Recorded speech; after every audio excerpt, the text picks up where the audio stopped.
Bem-vindo ao podcast Heróis Anônimos. Apresentação: Elton Oliveira. Senhoras e senhores, tudo bem?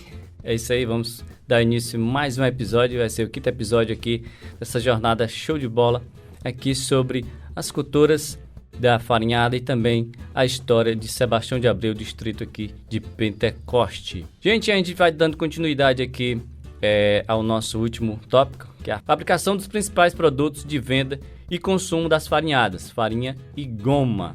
A gente vai continuar a nossa narrativa aqui dessa monografia da professora Valda Guimarães. E hoje a gente vai falar um pouquinho sobre isso. Eu sou Elton Oliveira, locutor, apresentador e criador desse projeto, do podcast Heróis Anônimos, e mais uma vez citando o nome da professora que nos trouxe, que nos deixou levar esse conteúdo a você, nosso ouvinte. A gente vai estar postando aqui em todas as mídias para você acompanhar essa jornada tão linda que é essa monografia, esse conteúdo tão rico, tão fantástico aqui da nossa região. Neste contexto é bastante vasto os ditos e termos populares que circundam a prática das farinhadas. Por esta ser uma cultura bastante antiga e primordial para a vida de muitos povos, desta forma surgiram muitos ditos, crenças e até parlendas, medicina e danças populares, como frisa Mário. Crendices, quando interruptamente, para que cesse as chuvas, lança-se farinha ao tempo. Se continuar a cair, lança-se mais e mais, até que se dê certo. E no dia do ano novo, a mesa deve estar repleta de muita farinha, muito feijão, muito arroz, muita carne e etc. Para que as famílias vivam mais um ano de bonança, de fartura, de felicidade. Medicina popular. Para quem se encontra engasgado com espinhas de peixe, nada como engolir farinha seca ou farinha d'água, com um pouco de açúcar.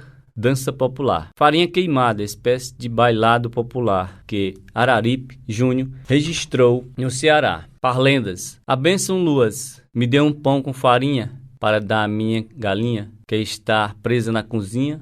Show galinha, vai para a tua camarinha. Logo vimos que diversos pontos se criaram, formando-se em consequência da existência dos diversos tipos de farinha. Percebemos a importância que as farinhadas e especificamente a farinha tem para o nosso folclore, chegando assim a esclarecer a existência de ditos populares, medicina popular com o uso da farinha, parlendas e até danças populares, quando o assunto é farinha e seus derivados. Até aqui vimos como é feita a farinha, exemplos citados por escritores. Na primeira citação mostra como se dá a preparação da farinha, conhecida no Nordeste como farinha de mesa ou tradicional. E ainda nos mostra também a preparação de goma e de polvilho. Já na segunda citação mostra o processo de preparação de outro tipo de farinha, esta bastante utilizada na Amazônia, que é a farinha d'água. Agora veremos a descrição, o relato do senhor João Batista, do distrito de Sebastião de Abreu, quando lembra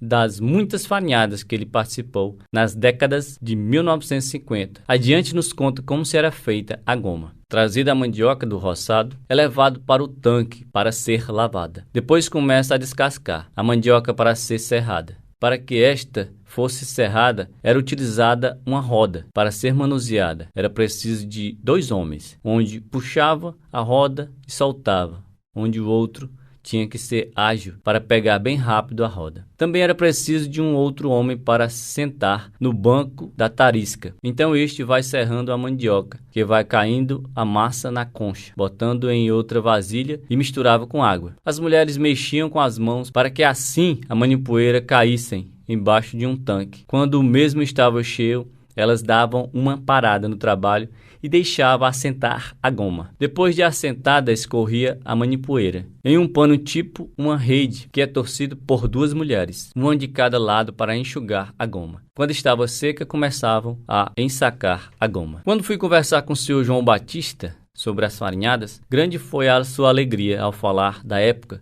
de sua infância e adolescência, chegando a recordar-se de sua família, quando todos se reuniam, pais e irmãos, para trabalharem nas farinhadas, que, segundo ele relata, terem sido muitas no qual trabalhou. Inclusive, ele foi um dos homens que puxava a roda na hora de produzir os produtos feitos nas casas de farinha. Ao entrevistar pessoas tão humildes como o mesmo supracitado, e em todos os outros com quem pude compartilhar suas recordações na vivência da prática da farinhada, eles nos transmitem todas as suas alegrias, por ter sido, como diz eles, era um período onde a farinhada era uma cultura tão presente em nossas vidas, no qual muitos desses entrevistados ficam bestializados pelo fato de que eu, por ser filha de pessoas onde toda a família, vó, vô, tios e tias, tanto os paternos como maternos, nasceram e se criaram nas farinhadas. E eu e minhas irmãs não entendemos nada do assunto. Então, já que não tive a mesma oportunidade de meus pais de fazer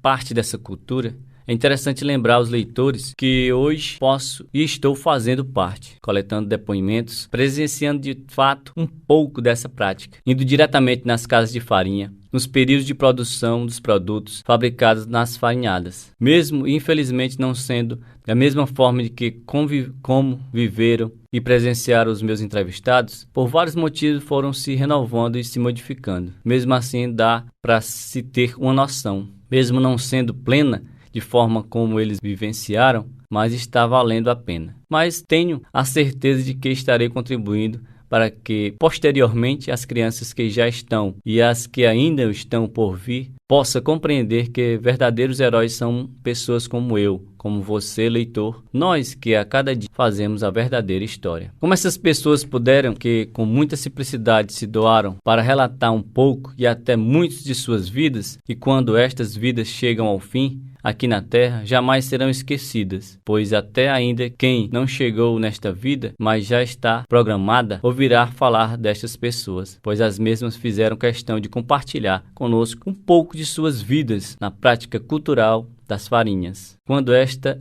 era uma das mais relevantes formas de sobrevivência juntamente com a agricultura do povo deste lugar e suas vizinhanças. Neste contexto, quando pouco se falava em arroz, açúcar, macarrão e outros gêneros alimentícios, a farinha e os derivados da macaxeira eram alimentos essenciais para todos os tipos de povos do nosso Brasil. É isso aí, minha gente, encerrando o nosso quinto episódio aqui. Cada vez mais que eu leio, cada vez mais que eu narro esse conteúdo, essa monografia, eu aprendo mais e mais sobre essa cultura tão linda das farinhadas. Eu quero sempre estar passando para vocês essa narrativa, quero estar levando a você, nosso ouvinte, essa narrativa tão legal, tão bonita que é essa cultura, e também agregado com a história do nosso distrito aqui diretamente, ou seja, é a cultura nordestina, é a história do nosso Nordeste aí, chegando às pessoas as mídias aí, também pelos áudios aqui gravados por esse que vos fala. Então, desde já agradeço a todos que estão ouvindo e até o próximo episódio. Obrigado.